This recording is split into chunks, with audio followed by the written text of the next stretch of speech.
I went into a sad single girl spiral over the last 2 days. I'm 32 years old. I've never been in a relationship. And for the most part, I live my life very content and hopeful and at peace. But the last 2 days, I was triggered by every little thing. I saw a girl on TikTok posting, "I'm living the dream life," as she shows off her Range Rover, her ring on her finger, and her going to Pilates. You know, she's living the dream life of being a stay-at-home wife who just goes to Pilates and drives a Range Rover her husband bought. As someone who has been single my entire life, who doesn't even know what it's like to have a guy pick you up and drive you places and pay for your meals and your matcha beyond a first date, which again, we're even lucky if we get that these days.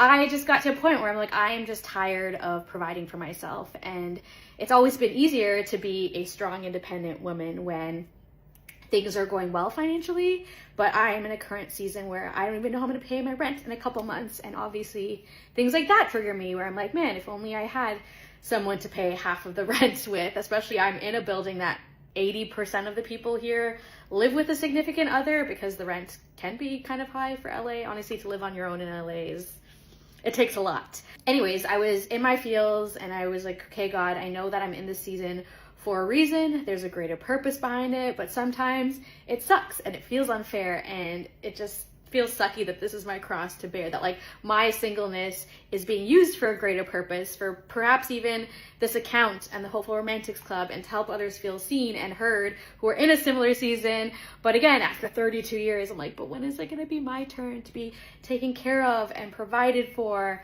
and to be someone's first, and to have someone to go home to, you know? But I am so grateful for the friends in my life, for the community I'm surrounded by, for even the career dreams that I do have and get to chase.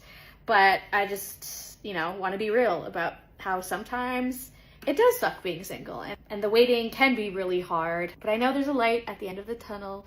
I don't know how much longer I have left in this tunnel. Groundbreaking news: the way to combat loneliness and sadness is to bring it back to the present and to gratitude.